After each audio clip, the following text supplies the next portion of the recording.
This song is about declaring the name of Jesus on the demons in your life. The song is called A Song to My Demon, but the song is saying goodbye. But this is a song that I had on my older CD, and Ken has done a great job of doing a rendition of it as well. It goes like this. Whoops, hang on just a second. Take two. There you go.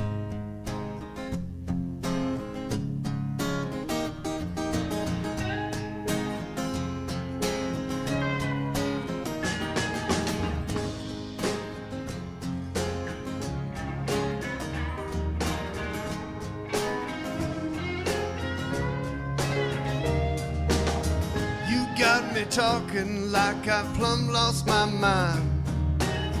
You got me acting like the fool of mankind. You pull my string, I do what you please. You get me caught up and tied up in your deadly disease. Demon, get you gone. Jesus, sing your song. I tried so hard to get you out of my mind. To follow you just gets me further behind. You call my name, I run like a fool. You get me burning and churning in your endless whirlpool. Demon, get you gone. Jesus, sing your song.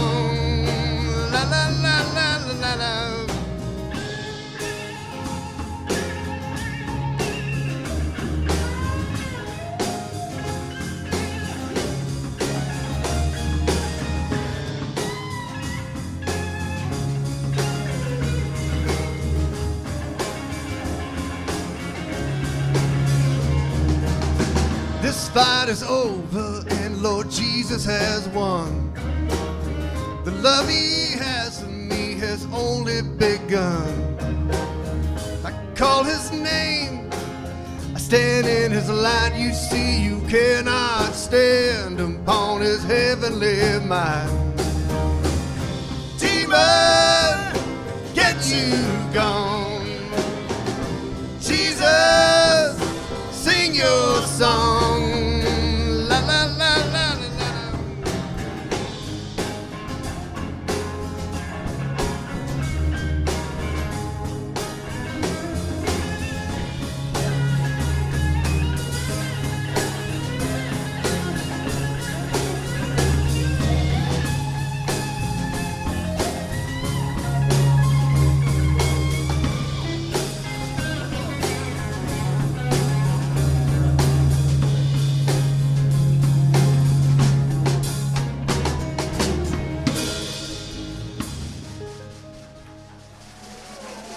Thank you so much.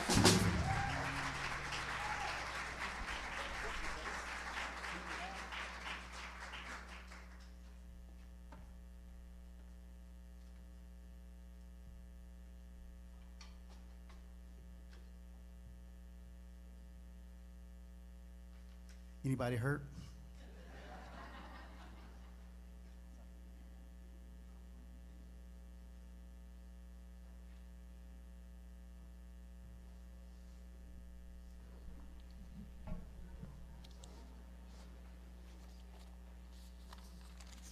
Good morning. First order of business, any lottery winners this morning? Every day. There you go. There you go. There was quite a buzz in our office Friday. Had one person come in my office and say, "In case I'm not here Monday, I want you to understand whatever." And so we all got caught up in the what would happen, and so I bought lottery tickets for the first time in forever. Of course, I didn't win, as is understandable. Didn't have any numbers right, actually. But I would be here even if I did. This is I wouldn't miss this. This is neat. The title of the message this morning is "The Wealth We Are." It's Prosperity Month. And what I'd like to look at today is the source of that prosperity, is the indwelling divine within each of us, that each of us is the creator of that prosperity, the creator of that wealth. And so the wealth we are means that God dwells within us. And I chose a poem by a mystic from India in the 15th century. Kabir is the name. And we'll take a look at, read through his poem to get an idea and see his perspective on what it looks like, the indwelling of the divine in each of our lives, and the resultant, again, the resulting wealth that we are. The poem is, as oil is in the oil seed, and fire is in flint, so is the Lord within thee, unrevealed. Follow thy master's simple and true instructions. Keep vigil strict at midnight, and so you'll find the Lord. As fragrance is within the flower's blossom, so is the Lord within thee, unrevealed. But as the musk deer searches for musk in forest grass, so man searches for the Lord outside and finds him not. As the pupil is within the eye itself, so is the Lord within the body. But fools know not this simple fact and look for him elsewhere. As air pervades all space, but none can see it, so does the Lord pervade the body. But he remains to each one unrevealed, since the lodestone of the heart is not attached to him. O man, the object of supremest value for which you search throughout the world is here within you. But the veil of illusion ever separates you from him. Tear the veil boldly asunder, and you will find him. My Lord is living in each human being. There is no bridal bed without the bridegroom, but blessed is the body in which he reveals himself. As fragrance is in the flower, so is the Lord within thee. But he reveals himself in his beloved saints. That is all you need to know. Go forth and meet them. So Kabir starts, he was, again, a mystic from the 15th century. He was born in a Mohammedan, a Muslim family, and so he was exposed to that faith, but he grew up in the Hindu area of India, so he also had that influence in his life. And what his goal was to merge the two, was to create a writing that both could use, that would reconcile the two faiths together so that we could see God the same way. We could each, for people from either tradition, could see God the same way in what he's saying. And what he says is, and he's known to use earthy, simple metaphors to bring out, to let us see the truth that he's trying to share with us, rather than lofty pictures and such like that. His audience, his people, he's trying to, is you and I, the simple. So he used these simple metaphors to make it easier to see exactly what he's trying to say. As oil is in the oil seed, as fire is in flint. People naturally grow up, the olive oil, whatever oil that they needed, they realized it came out from that seed. They knew that, they were in touch with that. My wife and I were joking a couple months ago. My parents, when we were young, there were 7 kids, and so groceries were at a premium, and we used powdered milk. And so my mom every morning would wake up in the morning or at night, the night before, would stir up several half gallons of powdered milk in these pitchers. And I was talking, and I said, I love the day when I finally got to buy milk from a store, that came from a store. And it's like, no, it came from a cow. Oh, yeah, okay. It came from a cow. And in the same way, again, as he's writing here, as the Lord is within thee, just as the oil's in the oil seed, because they knew that. That was a practical part of their day, as fire was in flint. Again, something they used every day to make fire, to start fires. I imagine there are people in the audience today who have used flint to start fires, maybe a Boy Scout tradition or military, something like that. So but the people at the time, they knew what it meant to use flint to start fire. So it was an obvious picture. They could see that again, as the Lord dwells within me, the same way that fire dwells or fire comes from the flint and the oil comes from the oil seed. As the fragrance is from the flower, again, you can't miss it. You can't miss it. Anytime you see a flower, the fragrance is there, and it's not something that's hidden or whatever. It's there. And the pupil is within the eye itself. The pupil is actually a hole in the eye that allows light in. But to let us know, to let the people know exactly where the fact that the Lord was within each of them. He brings specific, simple pictures, because everybody knew they had a pupil in their eye, or they knew their eye was a part of the body itself, and so the Lord is a part of the body. And he also, again, says it's not just this. The Lord is not just within the spiritual way, but our bodies, fills our whole bodies. There were many at the time who were more orthodox in some of the faith traditions, and they adhered to this kind of a mortification of the body, saying the body is evil, and what I got to do is try to eliminate it as much as possible, try to make the feelings, the experiences go away. And he was not like that.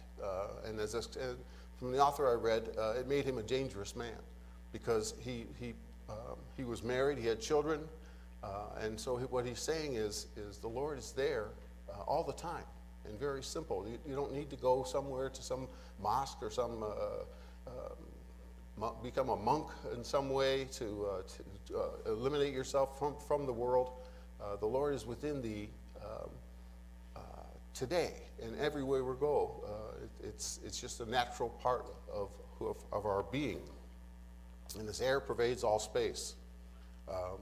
Again, the whole idea that to seeing God as everything, and seeing God as a part of us, as everything that we are.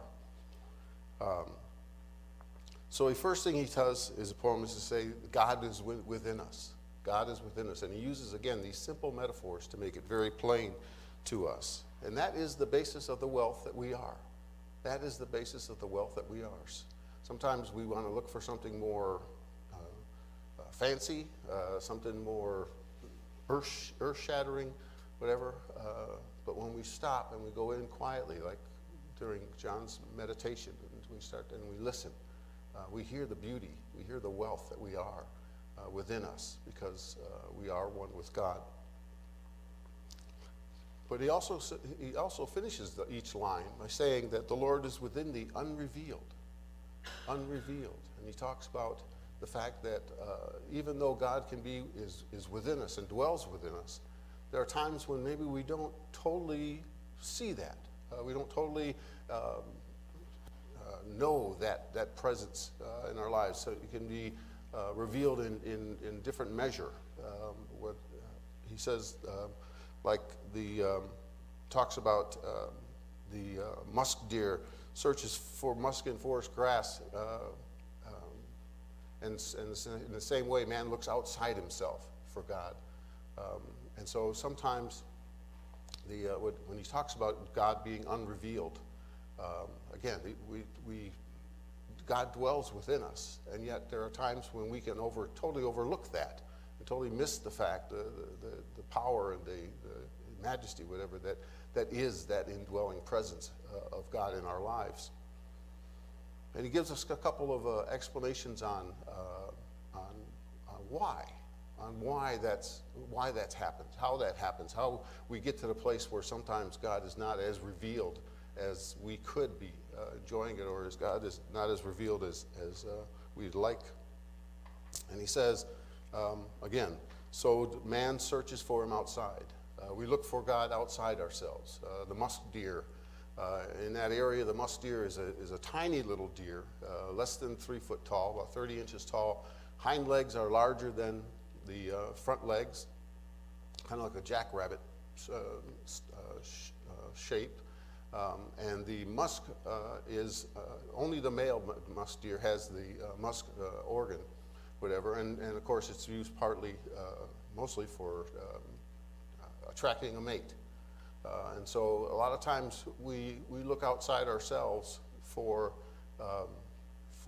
the presence of God, that beauty that God creates in us. We say, if only, Hollywood is great at that, saying, well, if you find the right romance, if you just find the right person, you'll be able to be out of your miserable world and finally find something that's, find the beauty of the greatness that can be. And in the same sense, again, if we look outside ourselves for God, if we look outside ourselves for anything that fills that. And then he says, fools know not this simple fact. And I looked up the word fool in the dictionary. Again, I have an idea of what the word means, and then I look it up in the dictionary, and it gives me a better picture of what it is. And basically, the dictionary said that a fool is basically somebody that does not see that God is the center of their lives, does not see that God is the center of their lives, and doesn't try to live from that place, try to fulfill the purpose that they are here for, fulfill the will of God within their lives. And so, again, people, if I don't know that God is there in everything, in every part of my life, I don't look for that. I don't look for that. I look somewhere else. It's like, okay, God is really good about, making me happy and this kind of stuff, but he doesn't really know what a wallet is. I'm not sure he understands a 401k. So I'll take care of that. I'll take care of that, and so we tend to separate and piece things together and say, okay, God, you can handle the nice stuff, the softer things, but you've never done this. I'm sure you've never done this kind of thing. So I've got that. I've got that covered. And as a result, again, God becomes less revealed. God becomes less revealed in our lives because we don't take the chance of seeing God's will in that area, in that certain area. And then he says, he remains to each one unrevealed as air pervades all space. And he says, since the lodestone of the heart is unattached to him. The lodestone of the heart is unattached to him. A lodestone is a magnetic rock that attracts, of course, magnetically attracts things to it. And I'm not sure what the implication is here. It can be looked at a couple of ways, I guess. That the lodestone of the heart, that part of our heart that draws the most important things in our lives to us. And he's saying that the lodestone of the heart is not attached to the Lord. Whether or not that means we, by choice, we don't make that connection. We don't let the love of the Lord be that the magnetism, the power of our lives, the ultimate draw that we are, or whether it means that it never is, that somehow it's not an automatic, that somehow we need to take time, we need to take effort to remind ourselves, to realize in ourselves the presence of God in our lives, and that there's a discipline involved as well as a oneness, a knowing with because I had a friend of mine, a spiritual mentor of mine, who used to say, I can go to bed a saint, having lived a wonderful day, done all the days, and I wake up and I'm an agnostic.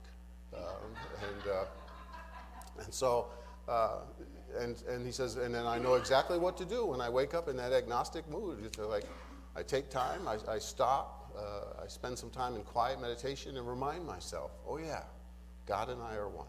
Oh yeah, okay, I remember. I used to wake up in the morning and God just wasn't there, and I'd be afraid, whatever, and about half an hour later, everything was perfect, and I realized, oh, I just had my first cup of coffee.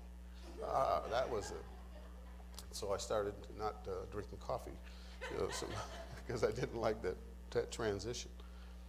So Kabir offers some reasons for for the fact that he remains unrevealed. And then he also offers some suggestions. What do we do? What do we do to make that more revealed? What do we do to get beyond that point where I do like oils in the oil seed? And again, this picture of an oil seed press, something that's used to draw the oil out of an oil seed. I looked it up, and it says it takes constant pressure, friction, and heat to draw the oil out of the seed. Constant pressure, friction, and heat. And sometimes life does that to us. Sometimes, and sometimes we try to avoid it. But if we'll let ourselves, we go through times where the life feels like it's squeezing us. And there are things that some people talk about, letting go of some things that are disturbing them or that are bothering them, and changing. New Year's, especially, new resolutions of letting go.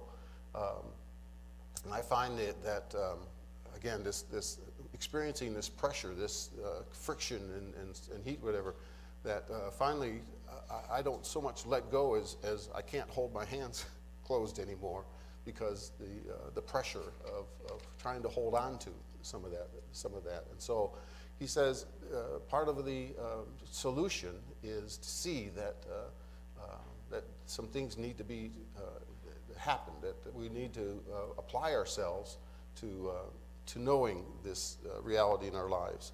And he talks about keep vigil strict at midnight.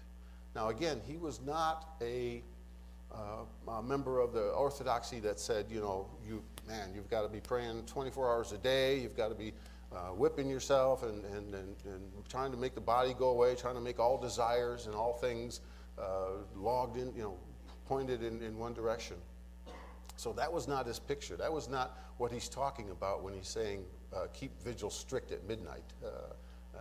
What I think he's talking about is, again, a disciplined life of meditation, of service, so that I'm reminded on a daily basis, I'm reminded on a regular basis, I am one with God. I am one with God. Because today, again, I can see that clearly. But then Monday morning starts off, and I'm at the office, and three things are asking my attention all at once, and sometimes that kind of starts to fade. But I remind myself, keeping strict vigil at midnight. Jim Alexander was talking about the meditation he used to do, and that he did it at a certain time every day in a certain place. And he got to the place where if he wasn't in that seat at that time of day, the meditation would start inside of him already. The process would start to happen within him already. And so these disciplines that we can develop help us to let the Lord within us be more revealed. Again, we are responsible. We are responsible to see it. God is doing everything that God needs to do. God has made him God's self. He is us. He is us. God is saying loudly, I am. And as a result, we are. And so we have the opportunity to improve or to expand our consciousness of that reality.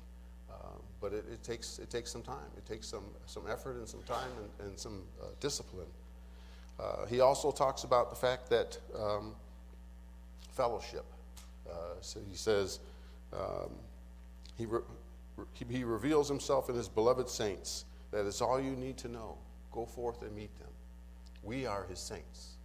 We are God's saints. And so when we come together and we see God within each other, we see God within each other's eyes when we come together on Sunday morning, or whether it's some other time, any place that we might go. We find God revealed as we spend time together and remind ourselves again, oh yeah.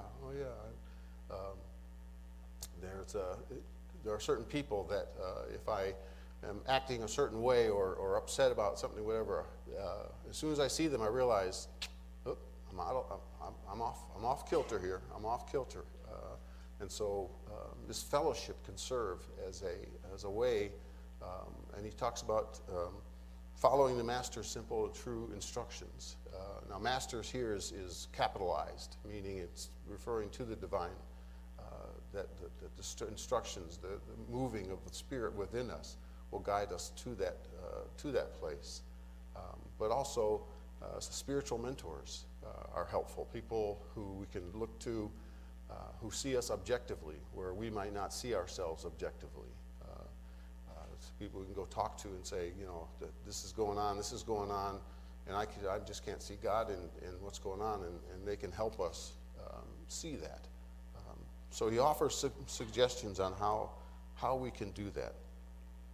So the wealth we are is that indwelling divine. The wealth we are is the fact that God is within thee all the time and in God's fullness. We get to decide, again, how well we avail ourselves of that indwelling wealth, how well we avail ourselves of those things that are ours to experience. And it's, again, the beauty of the simple, the keeping it in the simple terms, and seeing God in me, seeing God in ourselves, so that we can express that, we can experience that more radiantly, more wholly in our lives. The wealth we are, again, is that divine indwelling, that the God that is within each of us.